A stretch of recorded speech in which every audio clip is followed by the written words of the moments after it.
I want to mention something. If we want to amend the agenda for this, we can. I forgot to bring this up before. Everyone was approved by the county board. So everyone let Deb know that you wanted to proceed, which I guess is obvious because you're on the call. And everyone did get approved. And I think Pat and I a couple months ago talked about making that a part of the official agenda, and then we forgot to add it today. Hey, Deb officially resigned or retired as of December 1st. So Deb is not our contact person. Right. In administration. So maybe some of you met JJ is the new Deb, I guess. Is it JJ Anderson? Does anyone know? Thank you. Yes, it is.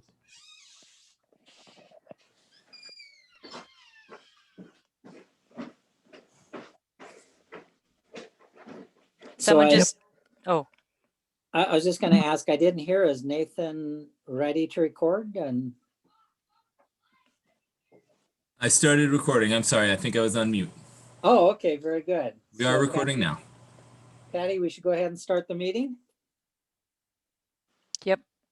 Okay, very good. Well, I'll go ahead and call this meeting to order of the Scott County Parks Advisory Commission. Thank you all for joining us this evening.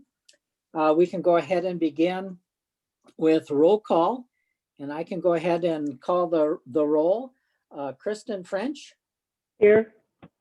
Kathy Gerlach. Here. Barb Hedstrom. Here. Jerry Hennon. Here. Eric Spieler. Here. Mark Ewert. Here.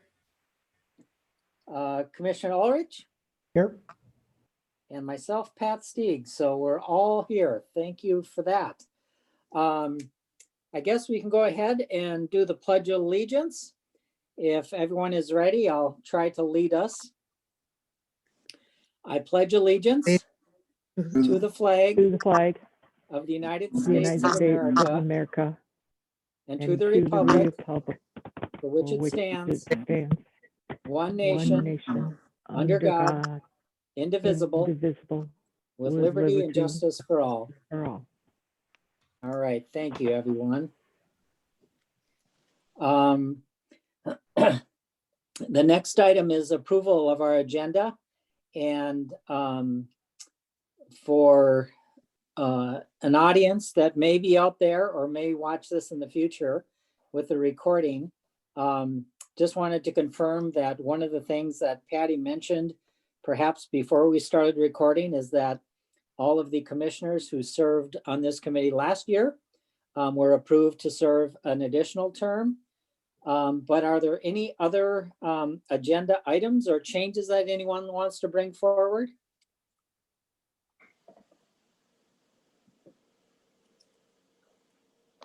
Okay, if not, is there a motion to approve our agenda for tonight? So moved, Ewert. Is there a second? Second, Hedstrom. Okay, all in favor of the agenda, say aye. Aye. Aye. Anyone opposed? Okay, thank you. We have an approved agenda. The next item then, number 4, is to approve our meeting minutes from our last meeting on December 2nd.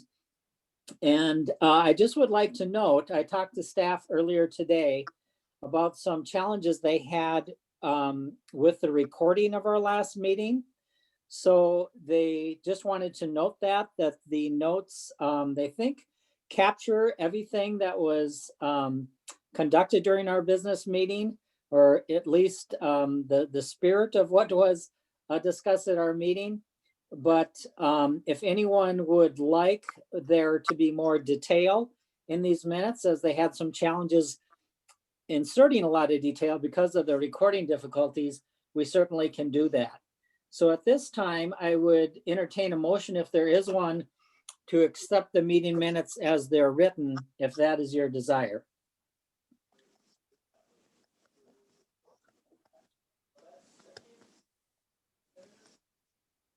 Hedstrom so moves unless there's further discussion. Ewert Okay. seconds. Okay, you've got a motion and a second. Is there more discussion on the item that's been moved?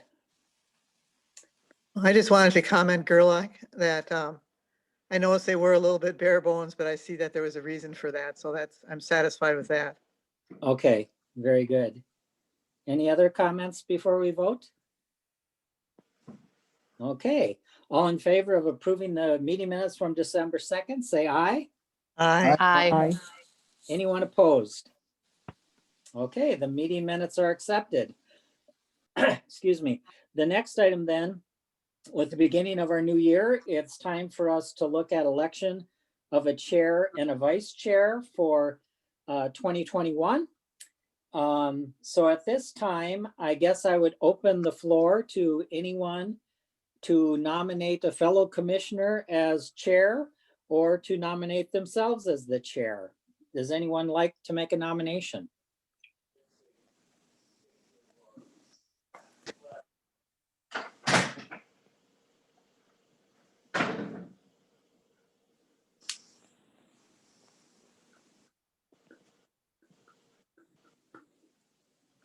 Anyone want to nominate a fellow commissioner or themselves as the chair for 2021?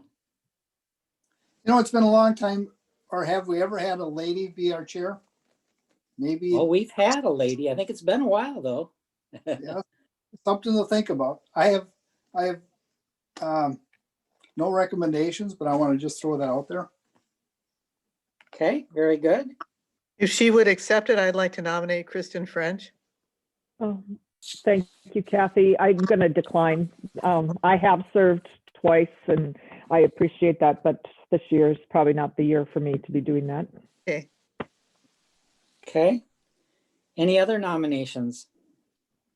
I want to appreciate Jerry's comments. I too have served in a chair position, but it has been a while.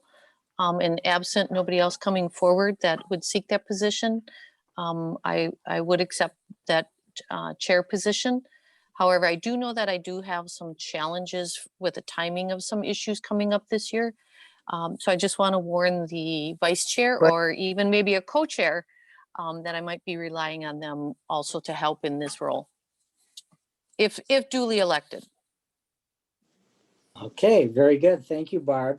Sounds like we have one candidate so far for the chair position. Is there any other nominations that want to be brought forth? Mr. Chair, I'd like to officially nominate Barb for chair. All right, terrific. Thank you, Kristen. And it sounds like Barb is willing to accept that. Is there any other Correct. final nominations for chair before we vote on Barb's nomination? Okay, so Barb has been nominated as chair for 2021. All commissioners who are in favor, say aye. Aye. Aye. Anyone opposed? All right, congratulations, Barb. Now we'll be looking to see if there's nominations for a vice chair. The primary role being to step into the chair role on occasion if needed, should the chair not be available. I think we all heard that Barb is anticipating a few times during the year where she may not be available, but are there any nominations for vice chair for fellow commissioners or for yourself? I nominate Eric. He done a great job last year. I didn't think I did anything last year. I know you did. Pat did such a good job. I was gonna nominate Pat because he did such a good job last year. I always showed up. Yep. Hey, maybe those that show up, right?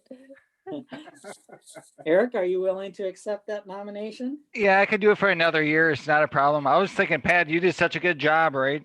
As well.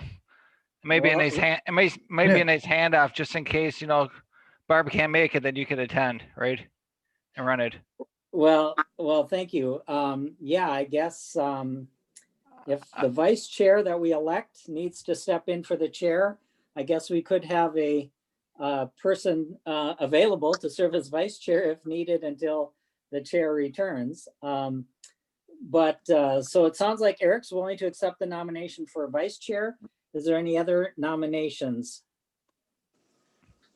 The reason I nominated Eric, he didn't do a bad job last year. Yeah. That's high praise.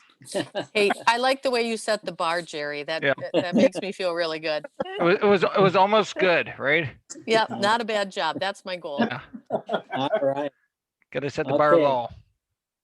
Well, if there's no other nominations for vice chair, we'll go ahead and vote on Eric as our vice chair for 2021. All in favor indicate by saying aye. Aye. Aye. Anyone opposed?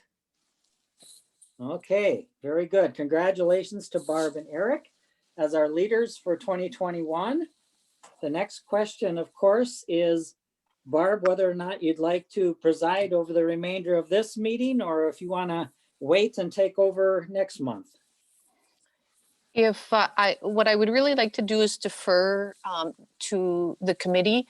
I really was not prepared to take on the meeting right now.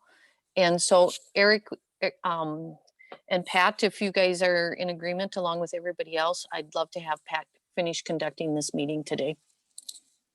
Sounds good to me. Okay. Yeah, sounds like a good idea. Thank Okay, you. I very- appreciate that. Thank you, Very Pat. good. You're welcome. I'm happy to do that. And we'll look forward to you taking over next month. All right, then moving on to our next item. Item 6 is recognition of interested citizens for items that are not on the agenda. As far as I can see, we don't have any citizens participating in the meeting currently live. I know we have some staff guests, but unless I'm mistaken, I think we can move on to item 7, which is the operations and natural resources. And as you saw on your packet, there's no agenda items related to that topic tonight. So we'll move forward to item 8, outreach, visitor services, recreation, and educational programs. And the first item there is the Climbing Boulder Play Feature Donation Project. And our guest is Carl Huemiller. Take it away, Carl. Hi, thank you for having me here. My name is Carl Huemiller. I'm the Volunteer and Donor Relations Supervisor at Three Rivers. So I work with our foundation and donors, as well as all of our volunteers in our volunteer program as well. So about a year ago, in December of 2019, we got a phone call from Sean Mahaney, asking us if we'd be interested in a donation that they wanted to make of a climbing boulder at Cleary Lake Park. The climbing boulder was in memory of his brother, Mark Mahaney, who grew up in Prior Lake and trained in Prior Lake and at Cleary Park, and died in a climbing accident in 2014 in an avalanche on Mount Rainier along Liberty Ridge. Following his death, the climbing community came together and created a foundation to memorialize him. And over the course of 6 years, they raised almost $40,000 to put in a climbing boulder at Cleary Lake or at a location. And so they're looking to install a 10-foot tall, 6-foot wide climbing boulder that could be used by the public, just self-serve climbing boulder. And this would be something that wouldn't have any handholds or anything. It'd be sculpted like natural rock. So you could practice bouldering, which is rock climbing at a lower levels without ropes or anything. And they have interesting routes around the boulder where you climb more horizontally than vertically. So it's so you're able to do it without ropes, and it's much safer. Right now, we're working with the foundation to kind of figure out the details and how it would actually happen and what the climbing boulder would look like. And they're going to be taking on the construction and contracting for the creation of this. And it seems like a really cool regional feature that isn't really in any other parks within the region, and seemed like a great opportunity. So if you have any questions, I'd be happy to answer them. Thank you, Carl. Do any of the commissioners have questions about this project for Carl? Gerlach, I was just wondering, could you talk a little bit about where it's going to be, where the proposed location is going to be? Yes, the proposed location is to the right next to the current play structure. As you're looking at the play structure, it'd be on the right side between the rain garden and the play structure as well, just south of the rental building, or just Okay. parking lot side of the rental building. And is this off limits to anyone, or is it, I mean, is there some age group that No. needs? So it's free climbing for any age. Yeah, so it'd be free climbing for any age, and we're actually, as part of the requirements for the construction, we're going to have an accessible path up to the structure as well, and also require a rubberized surface so that it's accessible to all. And this is kind of the thing where people of any age can use it, and that it'd be accessible to most people. Okay, thank you. So what would the footprint be for the rubberized surface around it? Are we looking at, I don't know, 200, 300 square feet? Let me look here real quick. We have, so the way they calculate it, and they're working out the details still on what the exact requirements are. It's looking like it'd be 400 to 500 square feet. So what they do is the edge of the boulder, it needs to be, what we've been looking at needs to be about 8 feet, an 8 feet fall area from the edge of the boulder. So Okay. you'd have a 8 feet rubberized surface around the outside of the boulder. And we have room right now in that location, is that correct? I know there's like a little scoop, there's like a little kid scoop thing right around that area too, where you can scoop up sand, right? Or a couple of them. Would that be replaced with this rack then? I I wish I had an yeah, overhead of that area just so we could look at to see where it's going to take place. I think it's a great idea personally. I think that'd be Yeah. awesome to have it there. So yeah, so I've been working with the park facilities staff to make sure that it's in a place that won't interrupt the play area or other things going on there. So it shouldn't, as far as I know, it shouldn't replace anything that's currently there. It should be its own thing. Mr. Chair, this is Patty. Can I just make a couple comments?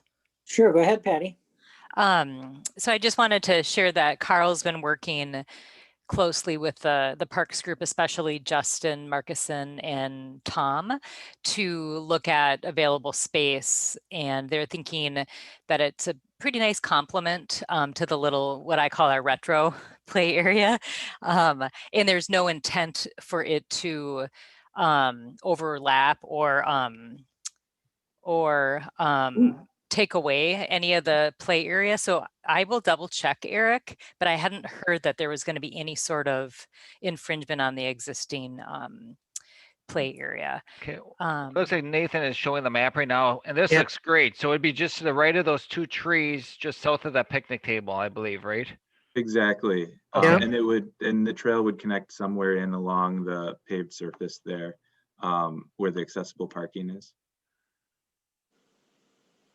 Very good. Excellent. And then Looks there's gonna be good. signage as well to kind of give a little bit of history of this person that passed away. And Traditionally, we haven't done that. What the foundation is looking to do is we will have some benches around the area, which we can put memorial plaques in.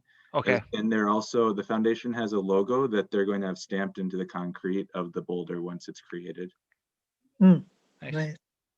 I have two questions. One is, this boulder will be created on site, or do they haul it in? Yeah, so they're still figuring out exactly which company that they're going to use, but it's the boulder will be created at a facility somewhere and then shipped in and craned into place on a concrete pad, and then the surface will be poured after that. Okay, and what ages is this designed for? So it's designed to be for all ages, but it's probably best serves people over the age of 5 or 6.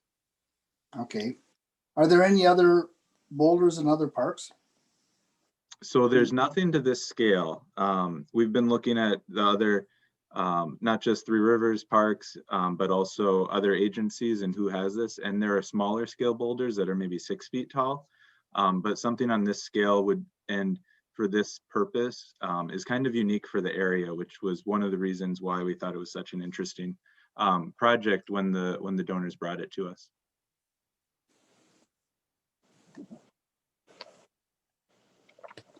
I'm kind of surprised that nobody brought up about the safety issue. I was in charge of a grade school playground program, and we put in a 12-foot high fireman pole with a bell on top. And everybody started complaining, and our philosophy was somebody that can climb 12 feet and ring the bell is not going to fall because they can handle it. Somebody that can't get up there, they're the ones that are to fall off of it. So with this rock, it's kind of the same thing. The one that could fall off probably can't climb to the top. That's my philosophy on it. Well, we are taking into account all the current play structure rules that and regulations we follow, and the surfacing, the rubberized surfacing, is good for a fall of up to 12 feet. You don't need no supervisor standing around the. That's No. runs by itself. Mhm. So there's no labor involved in it. Okay, that's good. When is it scheduled to go in? So right now we're working on the memorandum of understanding to figure out all the details for the construction installation. Once that's done, we'll have a better idea about what the schedule is. We don't have a hard and firm schedule now, but sometime, the thought is sometime in 2021. Does the master planning process impact any of this? Mr. Chair and Commissioners, it does not.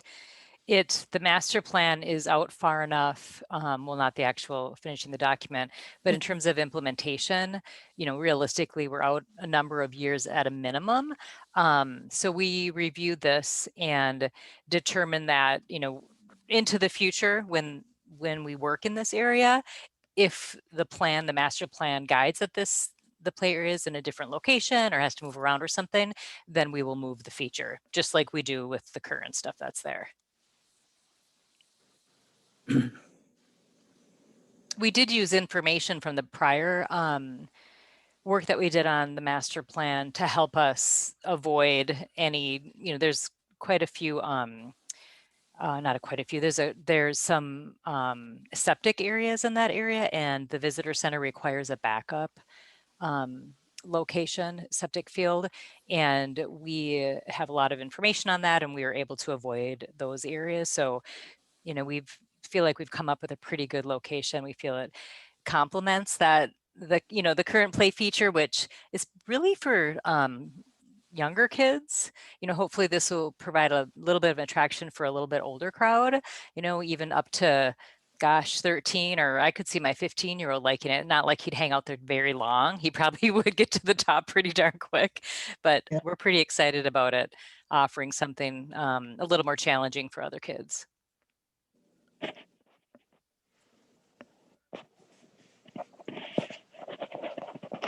I think it's a great opportunity to have something unique in our parks, and perhaps maybe even set some direction for some further ideas in the future for other parks.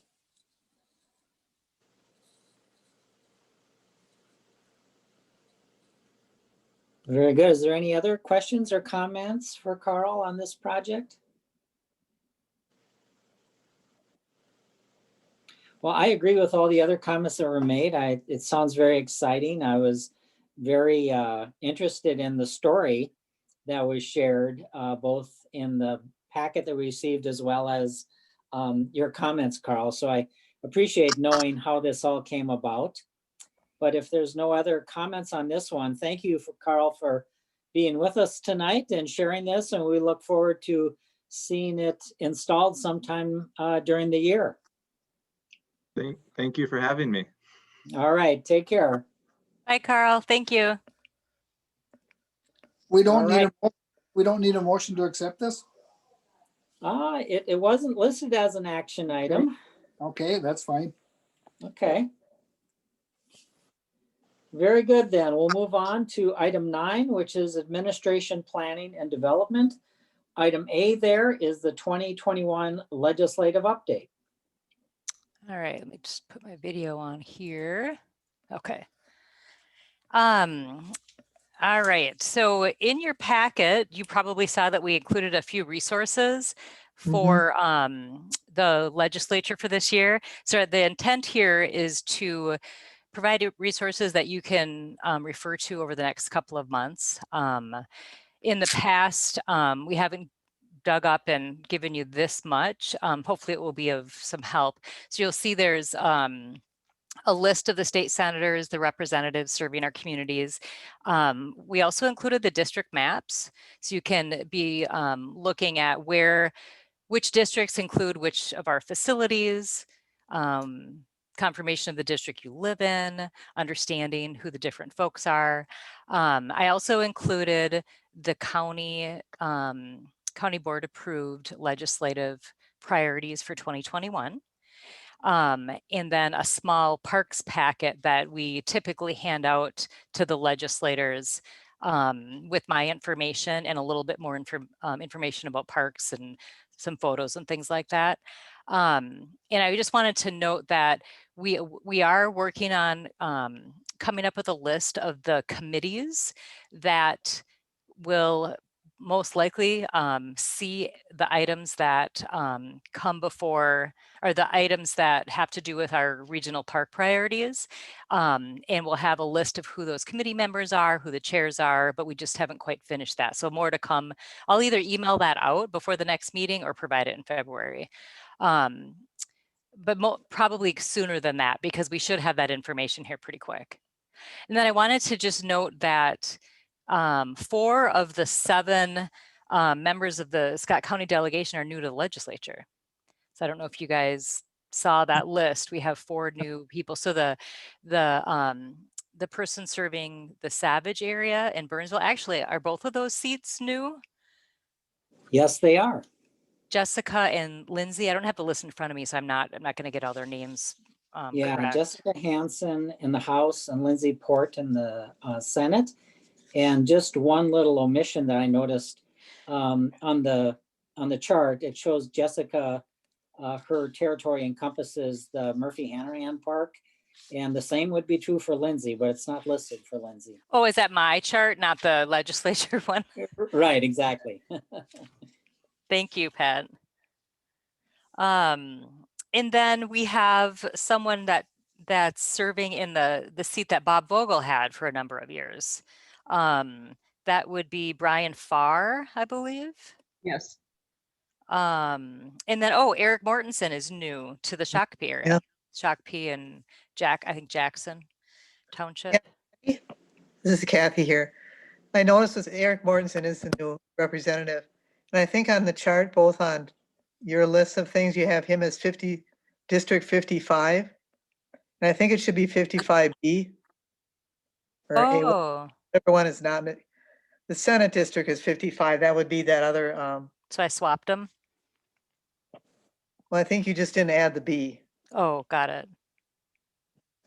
I'm pretty sure that's correct.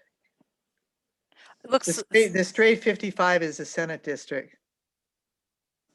Yeah, okay. It sounds like I have a couple corrections to make on this. So I'll look that over and send that out again. And it looks like I didn't list any parks for Lindsay. Maybe this was my draft version. Thank you, Kathy. Any other comments just on that list, or are those folks? Has anyone worked with those people that are newly elected? No, but I serving on any boards that we interact with? Patty, I wanted to thank you. I thought this was an exceptional presentation to give that much information this year. That was really good, including the maps and everything. Yeah. I really appreciated having this. And good. I'm going to, pull it out and keep it as a resource, especially when we get in. I know last year there were a few things that came up that were, typical in legislature that are last minute, and it's nice to have this type of background at hand at all times, especially when we have a lot of new folks. It helps me too, because now I pulled it all together. So I wanted to spend just a couple of minutes talking about some of the priorities. Let's see here. So you may have noticed in the brochure that the county lists its priorities. There at the very end, there's 4 priorities that are really led by scale, MICA, or AMC. And then there's 14 priorities that the board has, one specific in this document to parks. And I'm not going to go over any of the county priorities, but I thought I would just say if any of the commissioners have an interest in learning about any of those items, certainly you can bring that up tonight, and I'm happy to go back to other staff at the county and ask if they can help answer questions, or if you would like someone to come and present on it. I'm happy to ask for that. So maybe I'll just pause there and see if there's any interest or questions on those. That is before I get into the parks items. I know there's one, I'm sorry, I don't have the thing right in front of me, but there was one concerning expanded efforts with mental health. Yeah. It was one of the county ones. And I just kind of took note as I was reading over that it seemed to be kind of a goal we had too, is working with, kind of integrating some of the park ideas of outdoors and the healing of the outdoors with mental health issues as well. So I thought there might be, it's kind of interesting. There might be a greater opportunity for some interface in that regard. And sorry, I don't have the number in front of me, but it was one of the 14. And I don't have it printed out in front of me either. It talks about support increased mental health funding for the full continuum of care. Yeah, that's it. Thank you.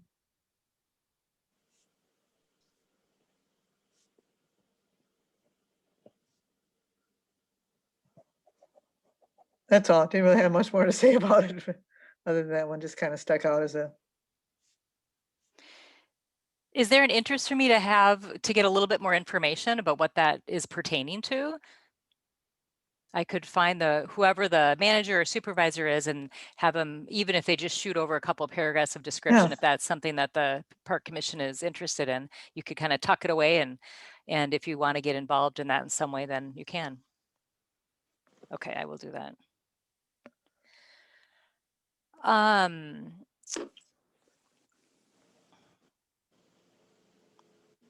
Barb, if you're talking, you're muted right now, if you're trying to talk to us.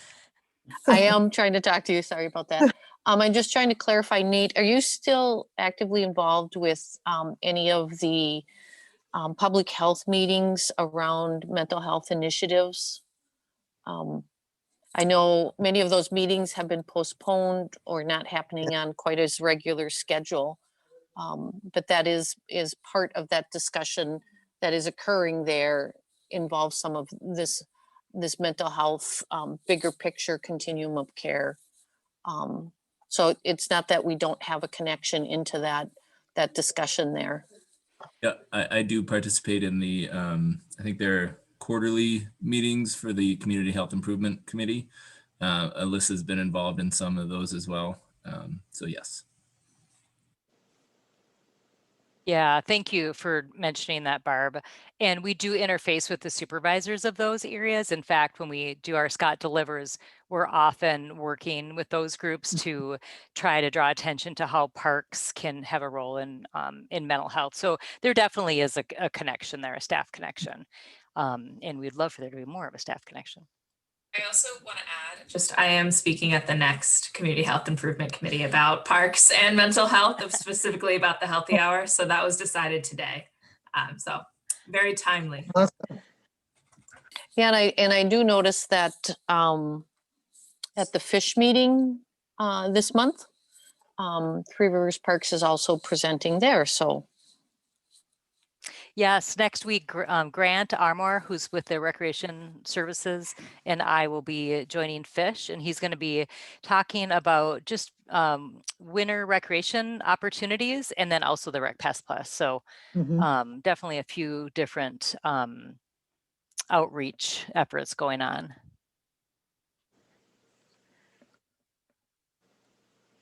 Okay, so we're talking about mental health. Should we be also talking about physical health? I mean, that's a complete different subject, but yet it's another need, the same as a mental health. issues? Or do they both fall under one category? Yeah, health. No, really, I mean, it's two different Yeah. things. You know, we're talking about mental, but you know, there's a lot of people with physical disabilities also. Well, we talked in the past about the doctors actually prescribing the outdoors as part of the RX as a part. I mean, actually bringing out a prescription pad, and we'd had some conversation about that, I know, in the past. Yeah. Mr. Chair, if I may, so Jerry, I mean, we're kind of off topic here from legislative priorities, but and that's how we got to mental health, because that was one of the priorities listed. I would, yeah, so the work that Alyssa's been doing with some of the rec services folks, developing the healthy hour, that really bridges mental and physical health. And I think a lot of our initiatives do, just simply adding our focus on expanding some of our infrastructure, of course, is, bringing trails to different parts of the county, bringing activities to different parts of the county. So I think I kind of feel like we're doing both. If you're, Jerry, are you talking about specific to the legislative priorities or just in general? Just in general. No, but then talk mental health and physical. Why not just say people with disabilities? You know, that would include everybody, you know, both physical and mental. Because they both have disabilities. Sure. No, anyway, go on. Okay. Okay, we ready? Can I get back into the priorities? Yes. So one of the 14 county priorities, like I mentioned, is specific to parks, and it's related to the needing to reconfirm either the existing formula for Parks and Trails Legacy or coming up with a new one. And we've talked about this numerous times. And the position that Scott County has is that we are interested in a minimum of 40% being allocated to Metro Regional Parks. And I'll talk more about that in a minute, but I also wanted to mention there are two other items that we watch. Specifically, there's there's an internal sort of document or list of items that don't make it to sort of the priority list, but the county board is aware of those, and staff are expected and allowed to keep an eye on those things. And if the board needs to weigh in, then staff would go to the board and talk with them about that. And one of those is the operating revenue funds that we get from the state. So we call it in the regional park group, the O&M funding. And we've received that funding for decades, and it's pretty critical to the partnership budget. The revenue is about 13% of our budget. It's about $300,000 to $350,000. There's no reason to think that it won't continue, other than there certainly could be budgetary challenges, but it's something we need to watch. And the wider Metro Park groups and each of us work diligently to make sure that that's in the end budget bill. And if it's looking like it's not going to make it, you can be sure that we will be speaking up and talking to the county leadership on how we should handle that. And then I just wanted to mention this bottom item, because I don't know if I forgot to share this with the group, but it didn't get listed in the positions. And that is that every other year, Metro Parks makes a grant request to the LCCMR to utilize funding from the Environment and Natural Resources Trust Fund for acquisition in the regional system.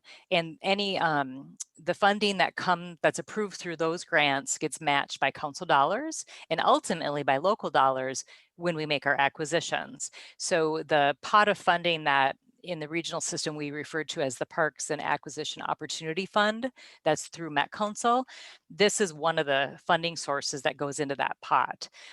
So all the 10 agencies, we work together year after year to keep kind of an ongoing list of potential acquisitions that have been approved through our master planning process.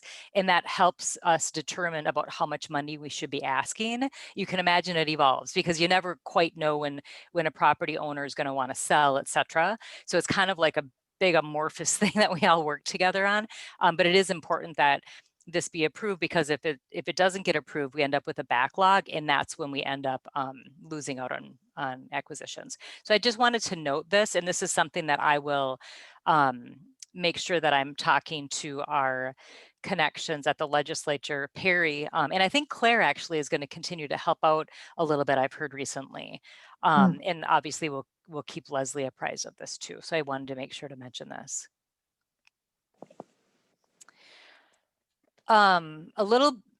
Just a tiny bit more detail on the Parks and Trails Legacy Fund. I think you've seen these figures before. This graph shows that the current funding formula gives 40% of Parks and Trails Legacy Fund to DNR state parks, 40% to Metro, and 20% to Greater Minnesota regional parks. And so in 2012, this current formula was approved. And at that time, the charge was that it should be reevaluated in 6 years, which would have been 3 bienniums. After 3 bienniums passed, there was agreement to just use it 1 more biennium because we weren't quite ready, the whole group, to discuss it. And there was a group appointed to review this, and they were supposed to come up with an approved formula, as you know, this summer, and that didn't happen. And one of the things I just wanted to share, I don't want to get in a lot of detail on this, but the metrics to determine how the funding should be allocated, it's really hard to come up with what's fair. It's hard because it's hard to find apples to compare to apples. There's some missing information, and some of the real basics that we can communicate are about population and use. There certainly are other metrics like the number of park units or miles of trail, but when you try to look at that across Greater Minnesota regional parks, state parks, and Metro region, you don't have all the data. So it's been a little bit of a challenge. These are some figures that I keep coming back to share that, certainly the Metro region should at least have 40%. If you look at the use here, we have 63 million visits. Minnesota DNR state parks gets 10 million, which is a surprising number to me. I would think it'd be more. And then we have an unknown number of visits to Greater Minnesota. And then you can see the population breakdown. Over the next few months, I think some of the other metrics will probably be brought to the table to be discussed, but it's really hard to know, where the priority is going to be. I think it's going to be a lot of negotiation. It's kind of remains to be seen. I mean, I think part of this could be a bit of a fight. I think all the 3 agencies have a lot of, certainly we want to be collaborative and support each other and really do what's best for the greater good. But there's a real need for funding. And I think that, it could be a little bit of a fight, and I'll keep you apprised of that. And obviously county leadership and Claire Roebling and Perry Mulcrone, who are going to be working at the Capitol, will be monitoring this and seeking information. And I'll let you know if we need to review any more information or have a discussion on this or whatnot. But this is, I know you've heard a lot of this in the past. There's not a lot of new information, but when there is, I will, be certain to keep you guys apprised. Are there any questions, or does anyone want to add anything? Commissioner Ulrich, I don't know if this is something that you want to make a comment on. I don't know if you ever hear much about what, especially outstate, like the Seward County and Rice County and others are saying about this, but certainly would be interested in questions and discussion at this point. I really haven't heard the debate back and forth on Okay. Metro versus outstate. Patty, this is Pat. As a member of the Parks and Legacy Advisory Committee, of course, I've been following this for the last 6 years.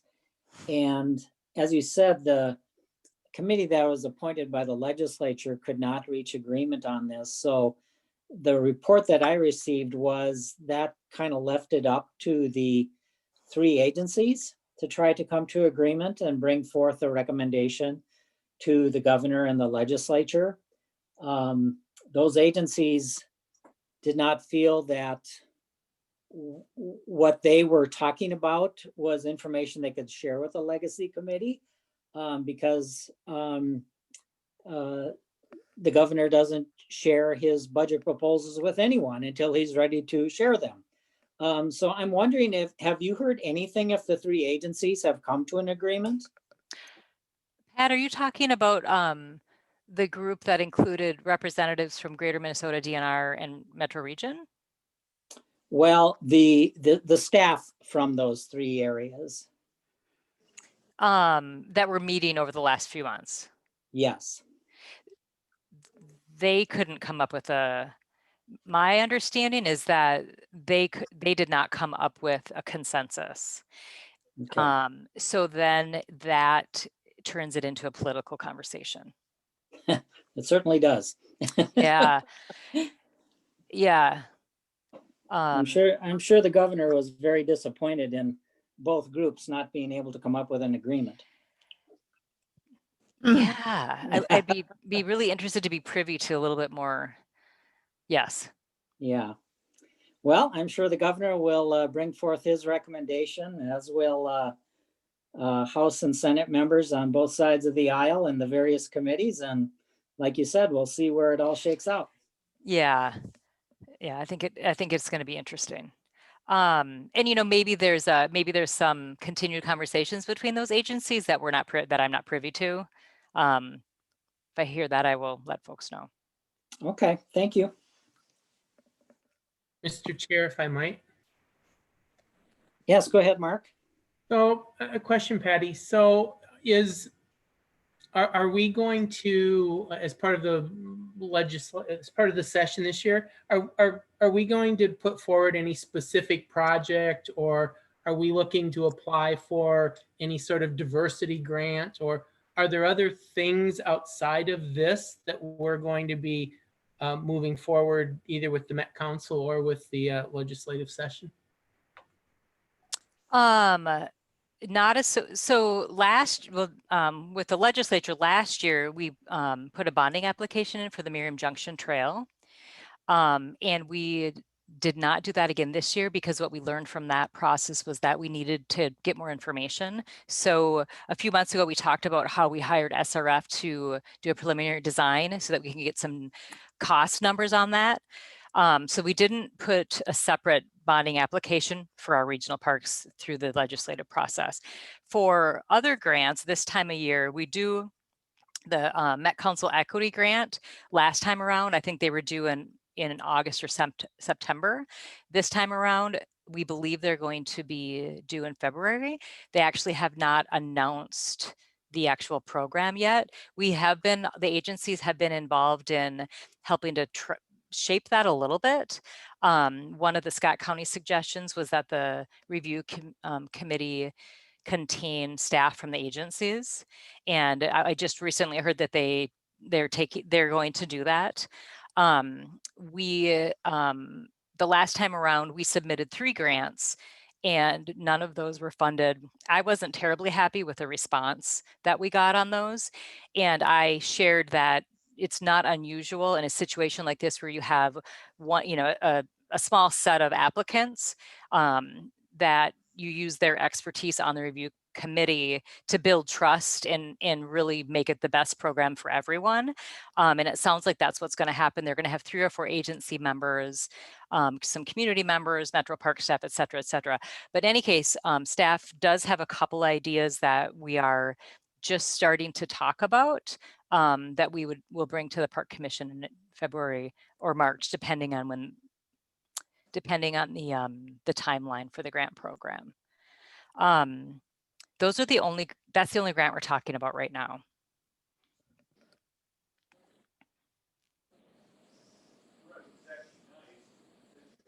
Does that answer your question? Sorry. Yes. Thank you.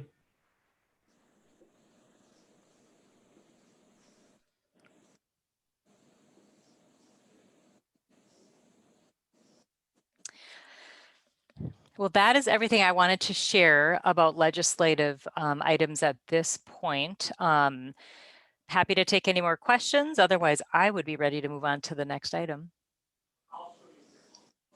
All right, thank you, Patty. Is there any other final questions on the legislative agenda? I think I have one. Do we have the numbers, how many people participated in our parks in 2020? Because it had to be a huge increase over the year before. And I think that could really be a good selling point to legislature that, parks are really being used and compared to what they were 3 years ago, 5 years ago, 10 years ago. So we can justify us getting money because, parks are on the rise again. So if we Jerry, could present some numbers, it would be, otherwise every year you go there, you have the same argument, why you need money. This year you got some facts. Here's where our attendance went from last year, the year before. Maybe you don't have them, but that would be a selling point. well, I will say that our numbers have been going up for many years. And for some reason, it sometimes does not make an impression. I will say that, so we have the 20, usually the annual use estimates that we get from Met Council every year, those lag about 9 months behind. So we have the 2019 numbers, which were an increase over the 2018 numbers. In 2020, they actually did not carry out the study because it was planned to start, as it does every year, on Memorial Weekend. And that was somewhat in the early months of the pandemic. And it was determined that having staff outside interacting with people, they just didn't have everything figured out by then. So they canceled the annual use estimate. So we won't have one system-wide number, but there were other counts going on here and there by different agencies. And I think there's an effort to try to collect some of that. I don't know how successful it will be if we want to, compare them, but I think it can tell a story. The Park District had some trail counters out, some automatic ones. And in some cases, the counts were like 400 times higher than in 2019. So there is some spot information that could be pretty interesting. I also know that Metro Parks is trying to use the streetlight data, which is a company that collects and holds a lot of our cell phone location information. And they are trying to figure out if they can use some of that data to show the story of 2020. Anecdotally, I know folks at the legislature saw themselves how busy parks were and trails. And I think that bodes well. I think that I don't know that you need data to show how important it was for our sanity, for our physical health, everything, for our teenagers to get out and do something. Whether or not we're going to come up with specific data that everyone in the metro system can use, I'm not sure. But I think there's more to come on that. Especially from the streetlight data, that might be something that's interesting. Okay. Any other final questions on the legislative agenda? Okay, we will move on then to item 9B, which is our 2021 Parks Advisory Commission meeting plan that Patty and the staff put together for us to consider and provide some feedback or answer questions on. Patty, do you want to take that one? Sure. Okay, so a few things that we want to chat about tonight and probably have decided by the end of our February meeting are our the summer dates. And I wanted to just point out that we have identified a date for the joint board meeting too. So it's in your packets. I put the calendar, I keep a calendar for us every year, or most years, I should say. And the first one you'll come across that's kind of grayed out, that's from 2020. That shows you most of what we did in 2020. So if you look at the 2021 one, I've listed all the dates of our anticipated meetings along with the date of the joint board meeting, which is July 15th. And I wanted to mention that we're going to be doing the virtual thing here for a couple of months at least due to the pandemic. And then we also will not have a board meeting room starting in, I think, about early March. So pandemic and the remodel will sort of determine how we're meeting. Last summer, I think we did a great job being able to meet in person outside. I think if we're able to do that, what I've heard, and but tell me if I'm wrong, is that the Park Commission would prefer to meet in person outside. And then if the pandemic would allow it, in person. And so I tried to make a schedule based on those things. I also want to mention that we're proposing tours close to home again. And if we can, coordinating those with the monthly meetings. So maybe there's a few meetings where we get together early or stay a little late to do one of the tours. We did a little bit of that this year. We certainly could look at choosing one Saturday this summer to do a little more extensive tour. I listed some ideas at the end of the memo, or I'm sorry, on the calendar. And then I wanted to mention that for topics, I've listed on the calendar the real obvious ones, the ones that we know we're going to be talking about throughout the year, but certainly those will evolve over items that that come up. With our master planning and getting ready for the lakefront development, we're going to have pretty full agendas.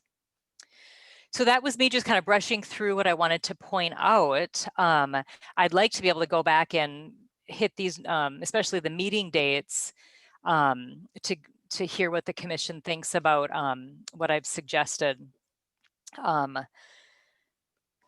For instance, our July meeting, that would land on the 7th. Do we want to offset that and have it at the end of June, or would you like to move it to mid-July? That's one question. And then in August, I'm hoping I will be able to do my family reunion in Canada again. We had to miss it last year.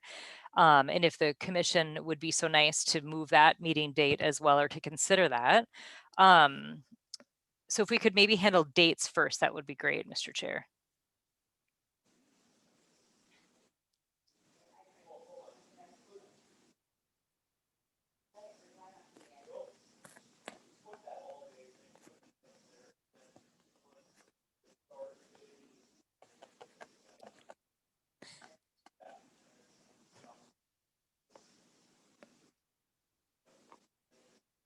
Pat? I can't hear Pat. Pat, you're muted. I apologize. I apologize. Let me go back. I was saying that most of the proposed meeting dates are on the first Wednesday of the month that we traditionally hold our meetings.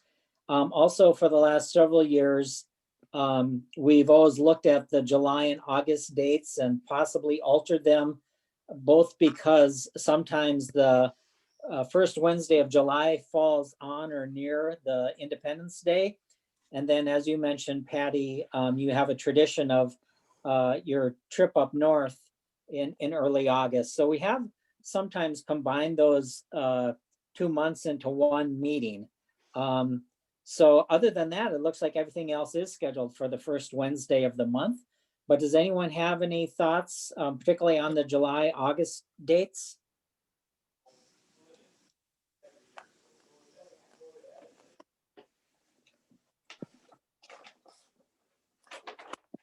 Well, when I'm looking at the calendar for both June, July, and August, if we were to consolidate 2 months into one, it does make sense, I think, to move July into August and maybe go later in July. That would get us kind of way off of our first Wednesday of the month, however. No, but we do have an extra week in June if we wanted to move the July 7th date up to June 30th. And I think that's what we did last year. let's see, we have that on the back side of the page here. Looks like June 24th. Yeah, so that replaced our July meeting in 2020.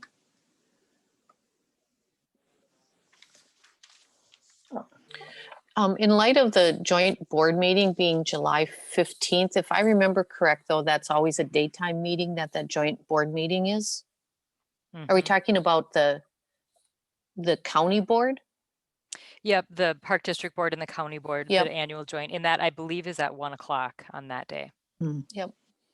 I guess my only thought or comment is that sometimes it's nice to have a meeting before they go into that meeting. So if there's anything, we want to know about or discuss. Mhm. So, I guess I'd rather, at this point, rethinking it, I'd rather have something end of June or July prior to that July 15th meeting. So from what Barb is suggesting, we would have our regular June meeting on the 2nd, have a June 30th meeting, skip the July 7th, and then we could also then look at the August 4th date if we want to bump that to the 11th. So we would have a break from approximately June 30th to August 11th potentially.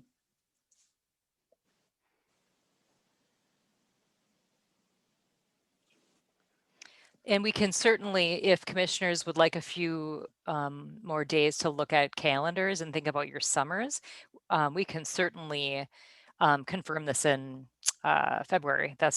I don't think there's anything pressing about confirming it tonight at all. I think that's a great suggestion to just take a moment more and look at it and then work on finalizing it a little bit better next month. Yeah. Okay. If everyone's okay with that and wants to go back and take a look at their calendars, and we'll come back and have more discussion next month and firm it up for 2021. Okay. I also wanted to point out that the county board will be meeting at various places throughout the community because they will be without a home. So there'll be, it sounds like a few virtual meetings, but I think in all of March and April, the board is going to be at the city at Shakopee Council Chambers, and there'll be several meetings in Prior Lake, and I think a couple in Savage and Belle Plaine and New Prague and Elko New Market. So they'll be their show will be on the road. So something for you guys to just be aware of. Oh, and then tours. So I listed a few tour ideas. I wanted the commission to look at those. It's underneath the calendar. There's 6 ideas, and I'd like some feedback on whether it makes sense to try to do some of these and to carve out time before our regular scheduled meetings, which means folks would have to arrive earlier, even as early as, 3 o'clock, do a couple hour tour, maybe 3:30, a half hour before the meeting starts, have food and then meet. So some of the ideas are visiting the Murphy Hanrahan Trailhead building on the north end. It's been a while since we've been there, and maybe taking a hike at the south end of the park at Minreg's Lake. I don't know if the commissioners get out to that area very often, but it's a pretty doable hike in an hour. And then we could have the meeting at the Trailhead building. I also was thinking it might be kind of interesting if we have good weather, we could hold the meeting at the equestrian lot in the picnic shelter where we all almost died in the storm. You might remember the lightning. That was so fun. And maybe we pair that with a canoe kayak on Murphy Lake. That would take some coordination, but with some advance notice, we could do that. We could ask the rec services folks to support us by delivering some canoes. We could also do maybe a paddle boarding at Cleary Lake and a meeting there. We we could hike at Cedar Lake. We could take that southern hiking trail down to the east or the new one up to the north and have the meeting there. We could have an outdoor meeting at Spring Lake. That's a little harder because they don't have any sort of shelter in case of even mist or something, but that's an option. And then of course, going to the landing, you know, there, as Jerry's pointed out many times, there's so much increased use there now. And there's a few different buildings we know that we can use. So just wanted to throw those out. Happy to switch those around. Happy to, you could keep it open and staff could narrow them down and organize it. It's totally open.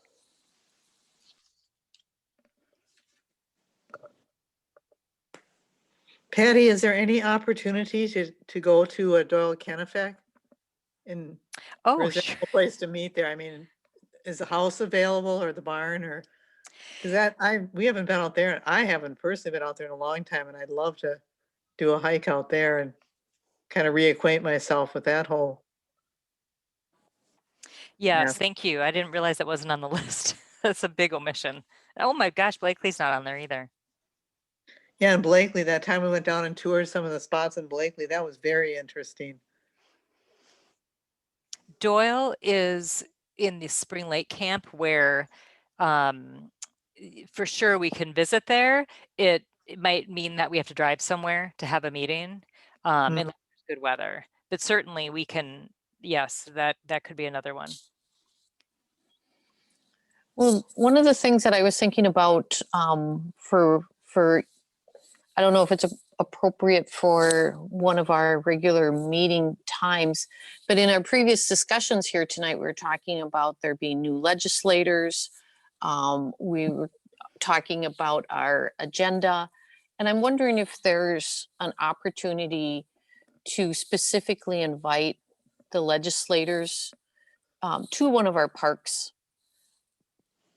I don't know, again, I don't know if it would be within the context of one of our meetings or a separate type of event or a separate activity that might be coming up.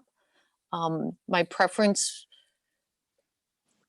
to do that would be to have it at one of our developing parks to help them, you know, see where we've been and where we've gone. Because I feel like in Scott County, people still are very unaware of our park acquisitions, our development plans.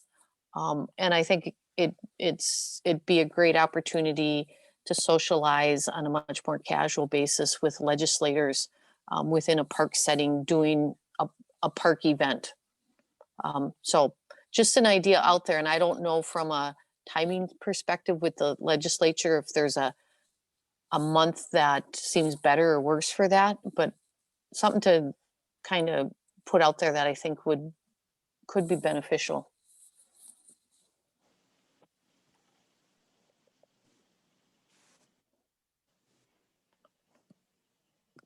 Yeah, I think that's a really interesting idea. We've had some success with some of our legislators showing up at like our Spring Lake. Pancake. Yeah. Our Spring Lake, their first development, and then the second development when we did the trail connection in partnership with SMSE. Yes. But it'd be fun to do something where it's, I mean, we don't have one of those right now. But it'd be fun just even to do a hike and get to know the future of the park, like at Doyle Ken or even Blakely. Yeah, I mean, any of them I think would be great, you know, because you still have an opportunity to talk about the other ones. Spring Lake is, to me, is an interesting one just because it's so centrally located and it makes sense for everybody would have an interest in that. And because of what we're going to talk about from a development perspective on the riverfront, I think that's something people can really get excited about. This is Pat. I really like this idea too. I know that it would be probably difficult to have many of them join us, you know, between January and May when session is in going on. But you know, from June to December certainly might be a possibility. And even though the 2021 session will have completed, you know, it might be a time to show them and talk to them about potential proposals for bonding in the 2022 legislative session.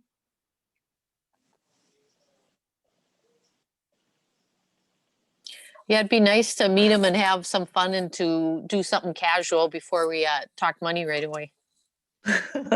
Right, exactly. Good comment, Barb. And it might be kind of nice to do a show and tell where you're not asking. And it's a great story. We have funding lined up. The county is investing its own money, as well as we're getting regional money. If we do it in the summer, maybe we could have a combination of being on the water and on that, looking around that land. I like that. I recently noted that a lot of times we don't talk to people until we have to ask them for something. And that's just not a good way to develop good relationships.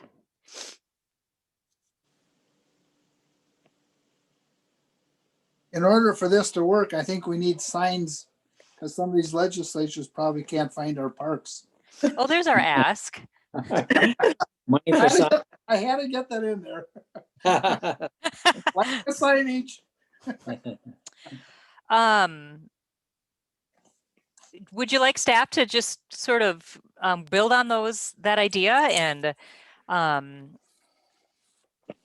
look at some dates and make sure that leadership is okay with us doing this and come up with some fun ways of having it be fun for the legislators? I like Yeah, this. absolutely. Yeah, definitely. Okay. Have a hot dog roast or something like that. Just give them a little something to eat. That's less than $5. And locally provided. It could be BYE or BYOB.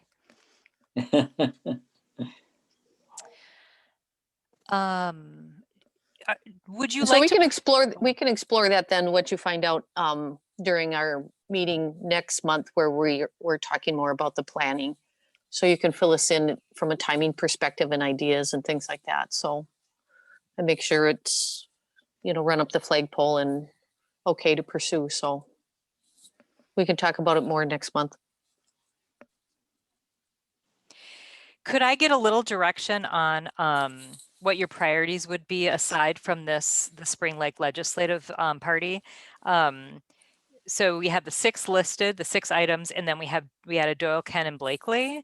In an ideal world, I mean, even if the weather is fantastic, let's see, we could maybe fit in May, June, July, August, September, October, 6 months of tours, but that might be a little much because I don't, well, unless everyone wants to show up at 3 o'clock and stay until 8 for every meeting. Maybe we can prioritize maybe the top 4 and we'll try to make those work.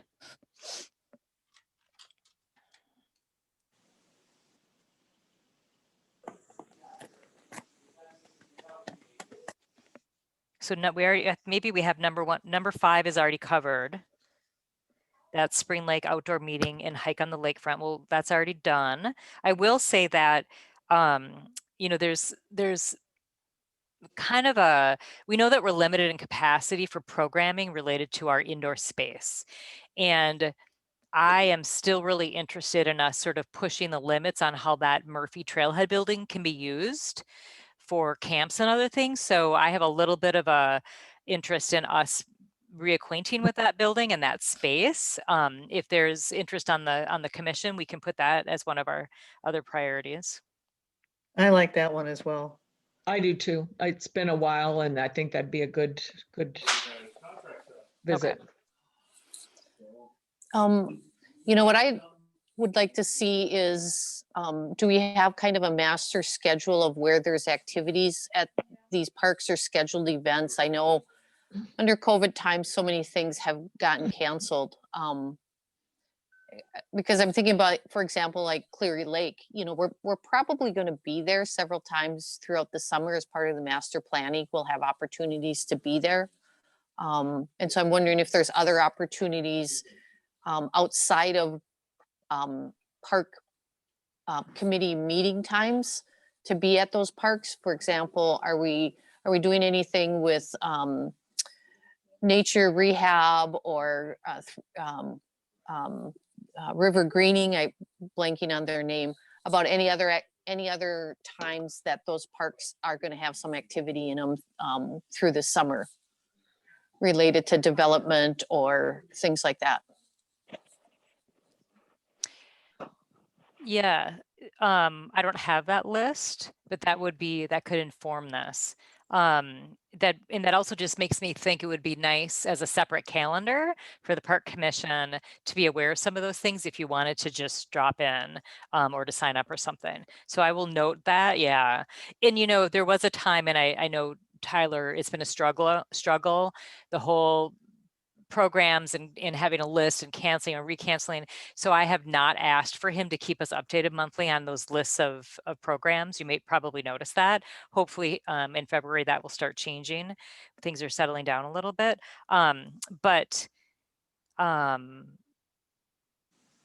Yes, we can put a list like that together. We know of some things at this point. Barb, are you thinking that would influence this priority list or just be extra information and opportunities? I think I can only speak for myself, but I think in some ways it would influence the priority list. For example, if there were events there that make sense as a park board member to be attending, participating in, and let's just say, for example, there were 3 things happening at Murphy. Do we really need to go to Murphy when we have these other opportunities already at Murphy? I would say, hey, then let's bump up going to one of the other parks. And so for me, that's just how I would prioritize. It's like, well, I know I'm going to be at Murphy for planting trees or have the opportunity to do that. I'd rather go to one of the other parks than as part of our meeting schedule. So that's just my thought on it. Because I always think it's when we have events there, I think it's always nice when someone from the park board is there representing, not necessarily that you have to be there the whole time or digging into the project, whatever it may be. But I know when I've been there interacting with people for some of those events, you get a lot of feedback, on what's going on and what brings them there. And like I said, I think it's just a good way for the park, our committee, to continue to represent. We do have an event that Jake and Alyssa are coordinating at Doyle Kennefic, just so you know, in February. I don't know that we've 100% confirmed the time and the day, and we're going to be doing a hand seeding of some of the prairie. And it's going to be a small volunteer event. Alyssa's on the line. Alyssa, do you have a date, or should we wait until do we need to wait a couple of weeks before we confirm it? We do need to wait to confirm it. I have a tentative one that I'm waiting to hear back from Justin and Jake on. Okay. So Barb, we'll work on that list. It might not be as robust as it would have been in previous years, but I understand where you're going with it, and we will do that. Let's visit these in February again with that added information. Great, thank you.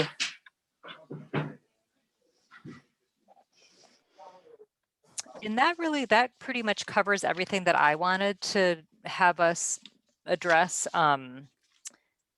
for my purposes. But if there's other questions that folks have, I'm happy to try to answer them.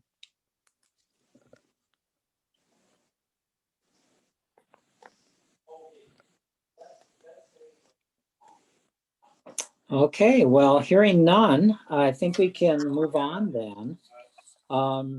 Item 10, Patty, I don't know if there's anything under item A, projects and other updates. I don't have anything this month. Okay, and then item B is our advisory commissioner reports.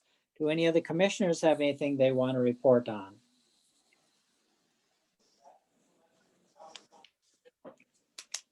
Mr. Chair? Yes, go ahead. Actually, I have a question for Kirsten. So I was in New Prague recently and I saw the big plant that's right downtown. I don't know if it's a milling or grain plant, but it's the one that the trains runs through, that property's for sale. Yep, it has been sold to an entity that we don't know what their plans are, but it was the flour mill and it closed 6 months ago. You know, there just was not enough business to run that plant. It's been a flour mill historically from the beginnings of New Prague, and so it's been vacant, but it just sold in the last 2 weeks without any plans announced yet as to what the buyers intend. And the reason I specifically bring that up is because that plant, if my lore is right in Scott County, the train that runs from New Prague through Jordan along the creek, that's the only train on that line. And there's always been discussion about that line becoming abandoned. And there's always been discussions, or at least, visions maybe of that train line being converted to a trail. And so I just thought I'd mention that as an interesting development, depending upon what that site ends up happening and then what ends up happening with that train line. Yeah, that'd be good to keep our eyes on that. I have not heard of anything, and as if I get anything locally that I become aware of, I'll bring it to the commission. I do know that the trains still do run through there even without the flour mill there. It's not very regular, but there is obviously something else that does run through there. Oh, there is. Okay. Yep. Not, as I say, it's very infrequent, but there, just last week, I was stopped there for a few train cars to go through, so. But if there ever would be a train trail created, that truly is a beautiful trail potential, running along the creek through Jordan and onward, and then even just its proximity to Cedar Lake Farms, that train track. So it's always something to kind of keep an eye on. Yeah, that's a great point, because that would make an excellent regional trail, along all those communities to connect. Who's the owner of that rail? Do we know? Okay. I don't know. All right. Well, I've made a note. That's very interesting. Yeah, I don't know either, but it really is it is, as a matter of fact, there's an organization, I believe it's a nonprofit, that started to collect train cars. And they at one time had a vision of creating a tourist train line along that track. They still they do. I mean, that group is along that train line, just north of town there, along the railroad tracks, and they have the cars there. And typically at Doshinki days, they do an open house out there and let people go look at the cars. So. Years ago, that used to be the Minneapolis to St. Louis. That was the name of the line. Yeah. And maybe that could have been sold. That was 50, 70 years ago. Emmons St. L.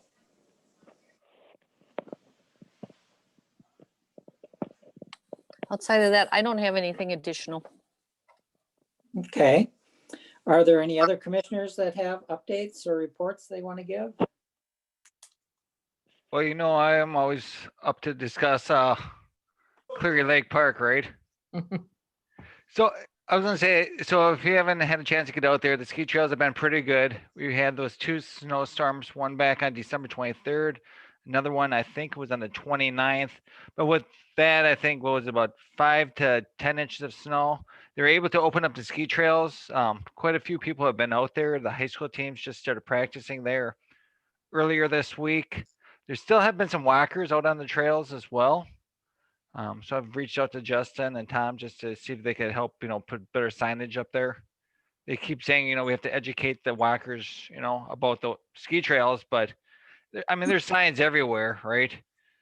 And I've had other friends who've, reached out to the people out there on the trails and said, don't walk on it. And it's kind of like, well, it's my right to walk on these trails because they're here. So, so it's one of those challenges we always have to work with, right? Mhm. But otherwise, it's been really good out there. A ton of people have been walking around Cleary on the pavement, along with walking right around the golf course too, the multi-purpose trail that has. I saw a couple of ladies snowshoeing earlier today. I've seen families out there just walking around. I've seen fat bikes out there. So I think the parks have been really busy, especially with these very mild temperatures. Mhm. Very good. Thanks, Eric. So hey, there's Hopefully- another thing I was gonna try to do. Hey, Patty, can I share my screen? I don't know, Sure. or is it Nathan? Okay, I'll stop sharing. if you don't mind, I'm gonna see if this works. If I share my screen, I just want to show you this new app that I heard about this past week when I was up in Duluth. I heard about it on the radio. I'm like, this sounds like a great app. So I don't know if you guys can see this right now, but it's called SkiWise, and it's a live trail map of ski areas in Minnesota and actually throughout the Midwest. So for example, then you could look at Clear Lake Park. You could click on it, and there's so far there's 7 people following it. It's a relatively new app, right? But if you click on here, it'll give a ski report. Let me see if I can hide hide thumbnail videos. Perfect. You can go through here, and then you can see all the different trail reports, for example. And by the way, it's me providing these trail reports just so I could get it started up, for Cleary Lake Park, right? But it gives an opportunity for skiers, and if they're looking for a place to ski, right, to reach out and find this on the map, look at trail reports using their phone versus looking up at, through skinnyski.com or Three Rivers Park District, which is sometimes not updated on a regular basis. So you can see like Highland Park, right? There's other ones, Carver out here, for example. There's a lot of ski areas in the Twin Cities, but it's just, like I said, just a good way to see what the snow conditions are at the different parks. And also, if there's feedback, right? If, they see something being damaged or whatever, it may be a good way to report it to the staff.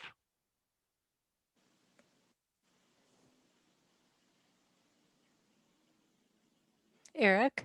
Yep. I'm forgetting when it was you and I talked about the people walking on the trails. Has that been a week now? I'm just wondering after you talked to Tom and Justin, is it still happening? Yeah, I saw some, because they just groomed it this morning. Okay. And by the time I got out there right around maybe 10:30 this morning, there's already foot marks all over the ski trails. Okay. Because I know in past years, it tends to only be sort of that first couple weeks when, when people are used to hiking on them and then there's snow, but it sounds like it's extending into the ski season this year. Okay. That's It's unfortunate, right? I mean, but ski season just started, if you think about it, just 2 weeks ago. That's true. Yeah. But and still. I follow other Facebook pages about skiing throughout the whole United States, and people complain about it, anywhere from out west in California all the way to the East Coast. So it seems like it's a very common problem. Oh, right? sure. But do you think it's worse this year because people are just needing to get out and walk around? I mean, does it feel worse I think this it's year? comparable to previous years. But Okay. the only other thing I could think of, right, because we had such a late start to the ski season, we've been walking out there on the trails, and I think I told you guys about that back in December, right? It was fantastic, just going for runs at night, like 8 o'clock, 9 o'clock at night, and you'd be running right around Cleary, and you'd see groups of anywhere from 4 to 20 people walking together out on those trails at night because it was so fun to do and the temperatures were so warm. So maybe they got in the habit of it? Yeah, that's what I'm thinking, right? Yeah. But now that we So got snow on the ground and it's groomed. So maybe we need lighted walking trails. Yeah, that'd be nice too. For snowshoeing. Yeah. Bring a flashlight. Bring that idea to the master plan. There's your opportunity. So, yeah, we'll continue to keep an eye on that too, right? And then keep reporting on it as well. But I just want to bring that up to the team because I was talking to somebody else earlier today and they said, yeah, did you see those footprints out there again? I'm like, yep. So Take it's- photos of the print. If there's a Yeah. brand on them, maybe we're sure can track them you down. know, and it's not so bad that they walk on the trail, I understand about that, but they walk right in the middle or they walk right on the tracks, for especially for the people that do classic skiing. They walk right in the middle of those tracks, right? I Yeah. mean, if you walk in a far outside, you're probably okay. You can walk through the woods. I've yet to see these people. I mean, once they do, I'm gonna recommend that they walk on the pavement, or if they really complain, they should walk right around the golf course, for example. Mhm. But it's one of Yeah. those things, right? So, but I just wanted to at least bring that up again and show you the Ski Wise Life Trail map, right? So it gives an opportunity for the interaction for skiers if they're looking for a place to ski. If they see something with a report, they may be more interested in going to those places like Cleary Lake Park or Murphy or wherever in our area. So I'm surprised there aren't any down in the Minnesota River Valley area. yeah, I mean the closest one you have this one right here, um, that's Highland, of course. I'm trying to make, I don't know how to make this smaller. I was trying to make it smaller, right? But I mean, there's quite a few in the Twin Cities, you know. Does the I think it's- DNR not do any cross country ski grooming in the federal and state land down in the River Valley? Not that I've ever seen. Okay. I'm guessing this is what Nyes or whatever that is, or Yep. Looks like it. and looks like I think there's something down here in Northfield, right over by St. Olaf and Carlton. I think they've got some ski trails there, right? But I mean, there's opportunity, right? If we ever want to get something else down here in New Prague, right? Even a small loop right over by Cedar Lake Farms would be great, Or if you did something by Doyle would be Doyle, huge. right? Yeah. Blakely would be fantastic, but I don't know how many people would use that on a regular basis, but maybe it's more the Belle Plaine and the Jordan people going down there, for example. But I tell you what, this Carver Park up here gets a lot of people going over there. It's supposed to No, be- that's a wonderful place to ski. yeah, that's what I've heard. I haven't skied there in like 15 years, Great. so I want to get back there. Eric, thanks for sharing this. I can think of a few people I'm gonna pass Yep. the information along to. Yep, exactly, right? So, and there's still skinnyski.com, but I heard about the snap, right? And I can see them doing this in the future for mountain biking, right? Yeah. And a variety of other usage, right? So maybe something like this in the future for our parks, right? If we had like a live app for the Scott County Parks or Three Rivers, you could click on it, you can see what's available, you can see the conditions of mountain bike trails, the skiing, what's open in regards to rentals for kayaks, paddleboards, or whatever it might be, right? You mean No. something that's more officially associated with the agency? Yeah, An that's what I'm app? Yeah, thinking. that'd be Yeah. awesome. Because right now it's very difficult to get around the Three Rivers one. I hate to say it, right? It's on the website, right? And it's you little. have to search for it. You have to hit trail conditions, and then it may have not been updated in 2 weeks, 3 weeks, and then it doesn't have any Oh. personal input, into it. I should Hmm. say 2 to 3 weeks. So it just depends on the, when was the last time it was groomed. But they'll just say it's in fair condition. They won't give a lot of details. Hey, watch out for rocks on the second hill, right? Or whatever it might be. Sure, which you might not notice that unless you're on skis doing it. Yep, exactly. Right. Which makes it worthwhile to have a user really Based, yeah. Yep. Mhm. Interesting. Do you think there'd ever be a situation where staff would actually be using this to update? Just say, hey, just been groomed. I You know. would love for that to happen. Oh, to take this information and then update the website. Yeah, No. from what I meant update no, this. the other way around, where the staff would be posting on this particular app. So Justin could update this saying, hey, just groomed, right? Mm-hmm. Yeah. Still see some kind of debris over by the lake, right? By that little peninsula part, right? You have about 1 inch of snow on, class 5 gravel, for example. I mean, you're gonna hit a rock. It's almost guaranteed, right? Sure, for them to also add things based Yep. on what they're seeing when they're on the groomers. I don't see why not, although I feel like we had this conversation before and there's some limitation. Do you remember that? Eric? I mean, we certainly, I'll bring it up with them again. Yeah. And others at the park district. I felt like there was, because I thought we asked about related to skinny ski. Yeah, because Sonia updates it for Skinny Ski for Highland. I don't know if you know who Sonia Oh, is. yeah, I know Sonia. Yep. So she does it just for Highland, and I mean Highland is super simple, right? Man-made snow, it's in beautiful condition, right? And the Yeah. natural trails, they're in fairly good condition, right? I mean, they keep it pretty simple, but Okay. yeah, I Okay. heard about this when I was driving up to Spirit Mountain last week, and it's just like, wow, that's a good idea, right? So I want to check out the app and thinking maybe we could use something similar to this, right? If not leverage this one for updating, future participants of our parks, right? Or people coming to visit our park. Because I've had a lot of people reach out to me asking about where can we go skiing? Where can we get skis? Do they do rentals there, right? Do we need to get, some kind of day passes, season passes, right? So maybe a good idea, right? Where you can almost click on a link. Could bring you right back to where to buy the tickets online, right? For example, you know, Yeah. because I'm afraid if I do, then I'm responsible for it. But maybe it's somebody like Justin that claims ownership for this, right? Or whoever the trail administrators are, right? And they can provide more information. They could even probably provide a map, right? And if you're going to do that, you almost just think, why not have just an app that's connected right to, you know what I mean, to the park district? Correct, right? Or at least have, Yeah. that link from Mhm. here to the park district, so you could take a look at that one, right? I mean, I could look up Skinny Ski and I can show you guys what that looks like, and that actually has a lot more information in there. It actually shows like the whole course and everything else. But I'm just thinking, right now, just getting people into the parks, right? It's a great opportunity to, you know, for people to reach out to our parks and say, okay, look at this. I live in this area. Where can I go? Look, there's a trail report here from 6 hours ago, right?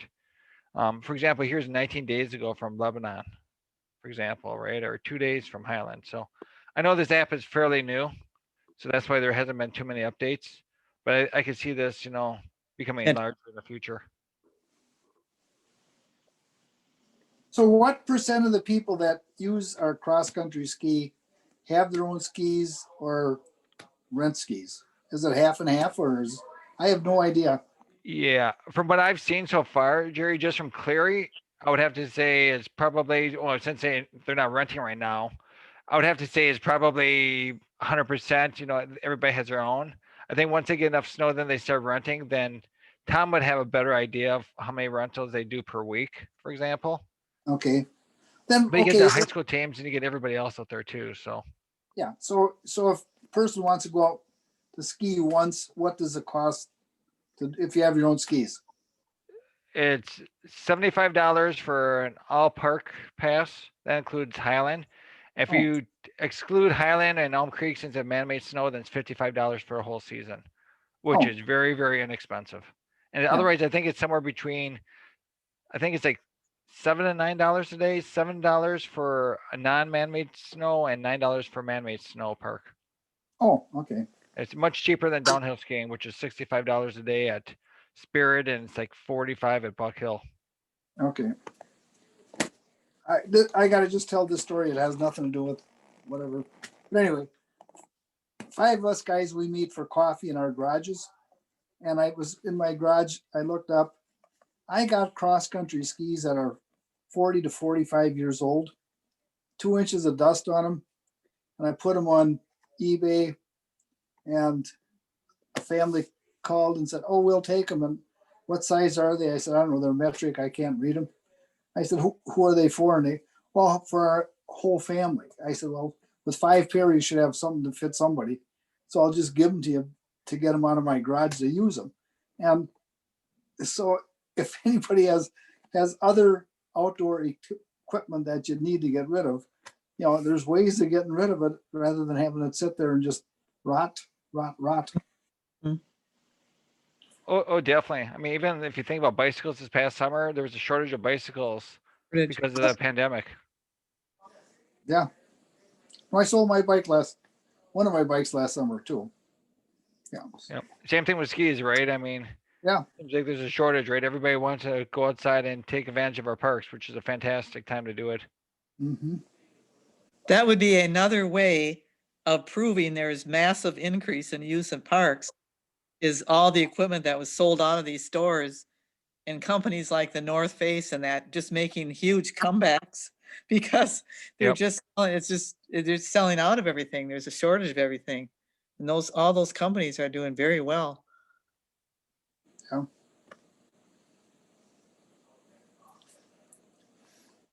So Pat, that's all I had. I just want to at least share that with you. You know, this map and how we can utilize this map in combination with our Three Rivers website, right, to help educate, you know, park users as we go forward. Oh, thank you very much for sharing that, Eric. It is a wonderful discovery you made. Is there anyone else that has a commissioner report they want to give?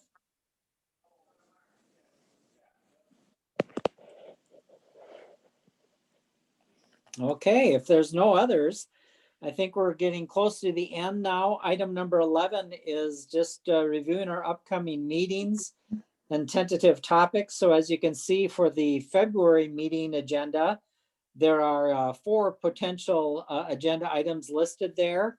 Is there any questions about those or any comments from staff or any suggested additions?